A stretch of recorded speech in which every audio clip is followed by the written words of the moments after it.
Halo teman-teman, salam sejahtera bagi kita semua. Perkenalkan, nama saya Sagita Brusialtoho, NPM 18050307172, kelas 2A31, mata kuliah Manajemen Kelas. Baiklah, di sini saya akan menjelaskan 4 materi. Yang pertama yaitu konsep-konsep dasar pengelolaan kelas. Yang kedua, prinsip pengelolaan kelas. Yang ketiga, pendekatan dalam manajemen kelas. Yang keempat, pengelolaan lingkungan belajar. Baiklah, di sini saya akan menjelaskan yang pertama yaitu tentang konsep dasar pengelolaan kelas. Konsep dasar pengelolaan kelas adalah merupakan kegiatan yang berupaya menciptakan dan mempertahankan kondisi yang optimal bagi terjadinya proses belajar mengajar. Dalam pengelolaan kelas, menerbitkan peserta didik yang melakukan berbagai kegiatan yang tidak hubungannya dengan kegiatan belajar mengajar atau suatu kegiatan yang mengganggu jalannya kegiatan belajar mengajar. Dengan adanya pengelolaan kelas ini, maka dapat meningkatkan prestasi siswa dalam belajar, menerapkan pendekatan belajar yang kreatif, variatif, dan inovatif. Di mana tugas utama guru adalah menciptakan suasana di dalam kelas agar terjadi interaksi belajar mengajar yang dapat memotivasi siswa untuk belajar dengan baik dan sungguh-sungguh sebagaimana dikemukakan oleh Adams dan Dicey dalam Basic Principles of Student Teaching, antara lain guru sebagai pengajar, pemimpin kelas, pembimbing, pengatur kelas lingkungan, partisipasi, dan ekspeditor. Adapun pengelolaan kelas merupakan terjemahan dari kata manajemen. Menurut Peraturan Menteri Pendidikan Nasional Republik Indonesia Nomor 41 Tahun 2007 tentang standar proses untuk satuan pendidikan dasar dan menengah dalam Permendiknas Nomor 41 Tahun 2007, bahwasanya pengelolaan kelas harus meliputi 1. Guru mengatur tempat duduk sesuai karakteristik peserta didik dan mata pelajaran serta aktivitas pembelajaran yang akan dilakukan. Yang kedua, volume dan intonasi suara guru dalam proses pembelajaran harus dapat didengar dengan baik oleh peserta didik. Yang ketiga, tutur kata guru santun dan dapat dimengerti oleh peserta didik. Yang keempat, guru menyesuaikan materi pelajaran dengan kecepatan dan kemampuan belajar peserta didik. Yang kelima, guru menciptakan ketertiban, kedisiplinan, kenyamanan, keselamatan, dan keputusan para peraturan dalam menyelenggarakan proses pembelajaran. Yang keenam, guru memberikan penguatan dan umpan balik terhadap respons dan hasil belajar peserta didik selama proses pembelajaran berlangsung. Yang ketujuh, guru menghargai peserta didik tanpa memandang latar belakang, agama, suku, jenis kelamin, dan status ekonomi. Yang kedelapan, guru menghargai pendapat peserta didik. Yang kesembilan, guru memakai pakaian sopan, bersih, dan rapi. Pengertian pengelolaan kelas menurut Winarno Hamiseno yang dikutip oleh Suharsini Arikunto, bahwa pengelolaan kelas substantiva dan dari pengelola, sedangkan mengelola berarti suatu tindakan yang dimulai dan dari penyusunan data, merencanakan, mengorganisasikan, melaksanakan sampai dengan pengawasan dan penilaian. Suharsini juga menyebutkan bahwa kelas berarti sekelompok siswa dalam waktu yang sama menerima pengajaran dari guru yang sama. Dengan demikian, pengelolaan kelas adalah merupakan kegiatan yang berupaya menciptakan dan mempertahankan kondisi yang optimal bagi terjadinya proses belajar mengajar. Selanjutnya, materi tentang prinsip pengelolaan kelas. Pengelolaan kelas mengandung pengertian yaitu suatu proses pengelolaan kelas untuk menciptakan suasana dan kondisi kelas yang memungkinkan siswa dapat belajar secara efektif. Rahman 1999. Sejamaro menyebutkan masalah yang dihadapi guru, baik pemula yang sudah berpengalaman dalam pengelolaan kelas. Aspek yang sering didiskusikan oleh penulis profesional dan pengajar adalah juga pengelolaan kelas, mengingat tugas utama yang paling sulit bagi pengajar adalah pengelolaan kelas. Secara umum, faktor yang mempengaruhi pengelolaan kelas dibagi menjadi dua golongan, yaitu faktor eksternal dan faktor internal. Nah, di mana faktor internal siswa berhubungan dengan masalah emosi, pikiran, dan perilaku. Kepribadian siswa dengan ciri khasnya masing-masing menyebabkan siswa berbeda dari siswa lainnya secara individual. Perbedaan individual ini dilihat dari segi perbedaan biologis, intelektual, dan psikologis. Menurut De Jamara, prinsip dalam pengelolaan kelas, yaitu yang pertama, satu, kehangatan keantusiasan. Hangat dan antusias diperlukan dalam proses belajar mengajar. Guru hangat dan akrab dengan anak didik selalu menunjukkan antusias dan pada tugasnya atau pada aktivitasnya akan berhasil dan mengimplementasikan pengelolaan kelas. Yang kedua yaitu tantangan, di mana tantangan penggunaan kata-kata, tindakan, cara kerja atau bahan-bahan yang menantang akan mengakibatkan gairah anak didik untuk belajar, sehingga mengurangi kemungkinan munculnya tingkah laku yang menyimpang, serta dapat menarik perhatian anak didik dan dapat mengendalikan gairah belajar mereka. Yang ketiga, bervariasi, di mana penggunaan alat media atau alat bantu, gaya mengajar guru, pola interaksi antara guru dan anak didik akan mengurangi munculnya gangguan serta meningkatkan perhatian anak didik. Apalagi penggunaannya bervariasi sesuai dengan ketentuan sesaat merupakan kunci tercapainya pengelolaan kelas yang efektif dan memudah menghindari kejenuhan. Yang keempat yaitu tentang keluasan, di mana keluasan tingkah laku mengubah strategi belajar mengajar dapat mencegah kemungkinan munculnya gangguan pada anak didik serta menciptakan iklim belajar mengajar yang efektif. Yang kelima yaitu penekanan pada hal-hal yang positif. Pada dasarnya, mengajar dan mendidik menekankan hal-hal yang positif dan menghindari pemusatan perhatian anak didik pada hal-hal yang negatif. Yang keenam yaitu tentang penanaman disiplin diri, di mana tujuan akhir dari pengelolaan kelas adalah untuk anak didik yang mengembangkan disiplin diri sendiri. Karena itu, guru sebaiknya mendorong anak didik untuk melaksanakan disiplin diri dan menjadi teladan dalam pengendalian diri dan melaksanakan tanggung jawabnya. Menurut Dejamara, hal-hal yang berkaitan dengan strategi untuk mengimplementasikan prinsip pengelolaan kelas adalah satu, penataan ruang kelas, di mana penataan ruang kelas ini terdapat pengaturan tempat duduk, pengaturan alat pengajaran, penataan dan kebersihan ruang kelas, ventilasi, dan tata cahaya. Yang kedua, pengaturan anak didik. Pembentukan organisasi kelas merupakan langkah awal melatih dan membina anak didik dalam hal berorganisasi. Dengan organisasi ini, anak didik dapat membantu guru dalam berbagai hal. Materi selanjutnya yaitu tentang pendekatan dalam manajemen kelas. Pengertian pendekatan pembelajaran diartikan sebagai titik tolak atau sudut pandang dalam proses pembelajaran yang merujuk pada suatu pandangan tentang terjadinya suatu proses yang bersifat umum. Adapun pendekatan dalam manajemen kelas ini terdapat 10 pendekatan. Yang pertama yaitu satu, pendekatan otoriter, di mana pendekatan otoriter ini suatu pendekatan pengendalian perilaku peserta didik oleh guru. Tujuan guru yang utama adalah untuk mengendalikan perilaku peserta didik karena gurulah paling mengetahui dan berurusan dengan peserta didik. Pendekatan otoriter menawarkan 5 strategi yang diterapkan dalam manajemen kelas. Yang pertama yaitu menciptakan dan menegakkan peraturan. Yang kedua merupakan kegiatan guru menggariskan pembatasan-pembatasan dengan memberitahukan kepada peserta didik dan mengapa hal tersebut diperlukan. Yang ketiga, memberikan perintah, arahan, dan pesan kepada peserta didik. Yang keempat, menggunakan teguran ramah dalam strategi. Yang kelima, menggunakan pengendalian dengan mendekati. Yang keenam, menggunakan pemisahan dan pengucilan. Yang ketujuh, merupakan strategi guru dalam merespon terhadap perilaku peserta didik menyimpang kepada peserta didik yang tingkat penyimpangannya cukup berat. Yang kedua adalah pendekatan intimidasi.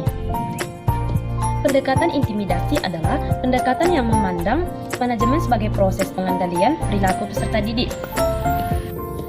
Intimidasi menekankan perilaku guru mengintimidasi. Bentuk-bentuk intimidasi itu seperti hukuman yang kasar, ejekan, hinaan, paksaan, ancaman, dan menyalahkan peranan peserta didik berperilaku sesuai dengan perintah guru. Yang ketiga yaitu tentang pendekatan permisif. Pendekatan permisif adalah pendekatan yang menekankan keperluannya memaksimalkan kebebasan siswa. Pendekatan ini kurang menyadari bahwa sekolah dan kelas adalah sistem susila yang memiliki peranata-peranata sosial. Yang keempat yaitu tentang pendekatan buku masa. Pendekatan buku masa adalah pendekatan yang berbentuk rekomendasi yang berisi daftar hal-hal yang harus dilakukan atau yang tidak harus dilakukan oleh seorang guru apabila menghadapi berbagai tipe masalah manajemen kelas. Di dalam pendekatan buku masa ini terdapat contoh-contoh. Contohnya sebagai berikut: selalu menegur siswa secara empat mata. Yang selanjutnya, jangan sekali meninggikan suara pada saat memperingati siswa. Yang selanjutnya, tegas dan bertindak adil sewaktu berurusan dengan siswa. Selanjutnya, jangan pandang bulu dalam memberikan penghargaan. Selanjutnya, tetaplah konsekuen dalam menegakkan peraturan. Yang kelima yaitu pendekatan instruksional.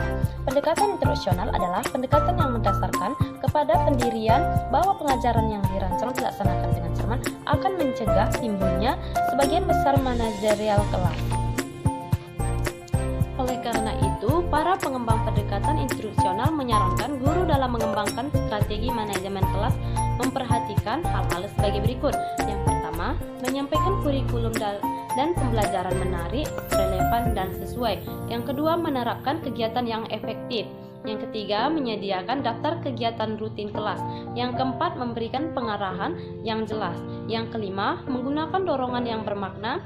Yang keenam, memberikan bantuan mengatasi rintangan. Yang ketujuh, merencanakan perubahan lingkungan. Yang kedelapan, mengatur kembali struktur situasi. Yang keenam yaitu pendekatan pengubah tingkah laku. Pendekatan pengubah perilaku didasarkan pada prinsip-prinsip psikologi behaviorisme. Prinsip utama yang mendasari pendekatan ini adalah perilaku merupakan hasil proses belajar. Pendekatan tingkah laku dibangun atas dua anggapan dasar. A. Ada 4 proses yang perlu diperhitungkan dalam belajar bagi semua orang pada segala tindakan umur dalam segala keadaan. B. Proses belajar itu sebagian atau seluruhnya dipengaruhi oleh kontrol oleh kejadian-kejadian yang berlangsung di lingkungan. Dengan demikian, tugas proses yang telah terbukti merupakan pengontrol tingkah laku manusia, yaitu penguatan positif yang hukuman penghilangan dan penguatan negatif.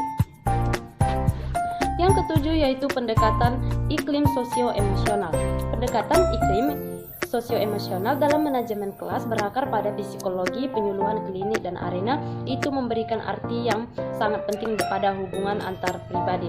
Hal-hal yang meliputi kondisi sosio-emosional ini, yang pertama tipe kepemimpinan, yang kedua sikap guru, yang ketiga suara guru, yang keempat pembinaan hubungan baik.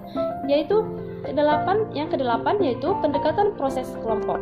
Dalam pendekatan proses kelompok, premis utama yang mendasari pendekatan proses kelompok didasarkan pada asumsi-asumsi berikut. Yang pertama, kehidupan sekolah yang berlangsung dalam lingkungan kelompok, yaitu kelompok kelas. Yang kedua, tugas pokok guru adalah menciptakan dan membina kelompok kelas yang efektif dan produktif. Yang ketiga, kelompok kelas adalah suatu sistem sosial yang mengandung ciri-ciri yang terdapat pada semua sistem sosial. Yang keempat, pengelolaan kelas oleh guru adalah menciptakan dan memelihara kondisi kelas yang menunjang terciptanya suasana kelas yang menguntungkan. Yang kesembilan yaitu pendekatan eklektik. Istilah pendekatan eklektik atau eclectic counseling menunjuk pada suatu sistematika dalam konseling yang berpegang pada pandangan teoretis dan pendekatan yang merupakan berpaduan dan berbagai unsur yang diambil atau dipilih dari beberapa konsepsi serta pendekatan. Clifford A.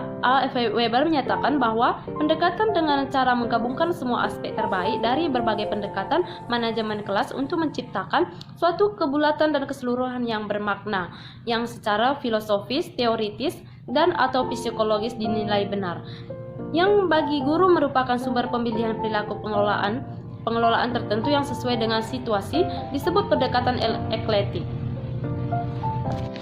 Yang ke-10 yaitu pendekatan analistik. Ada 4 tahap pendekatan analistik pluralistik.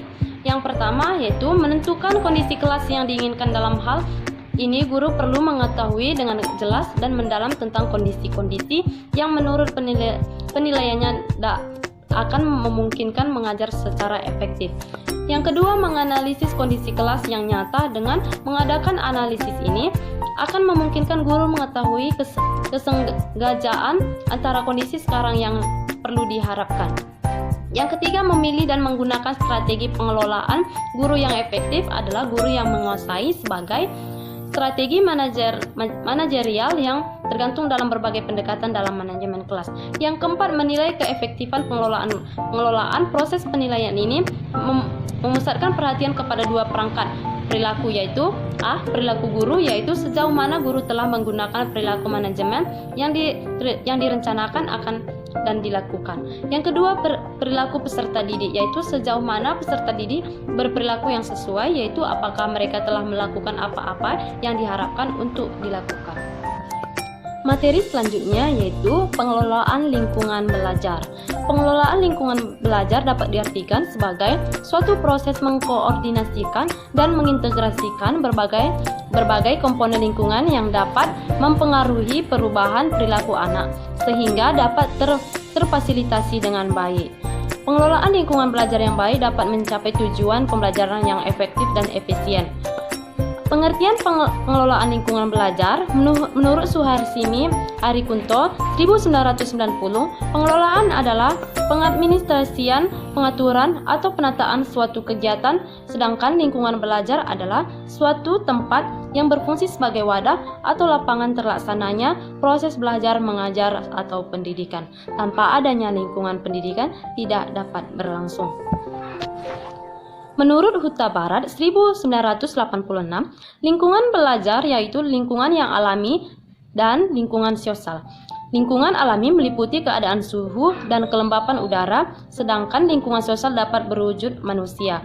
Menurut Dun dan Dun 1999, kondisi belajar dapat mempengaruhi konsentrasi dan penerimaan informasi bagi siswa. Jadi, lingkungan belajar adalah lingkungan alami yang diciptakan oleh guru atau orang lain yang bisa menambah konsentrasi siswa dan pengetahuan siswa secara efisien.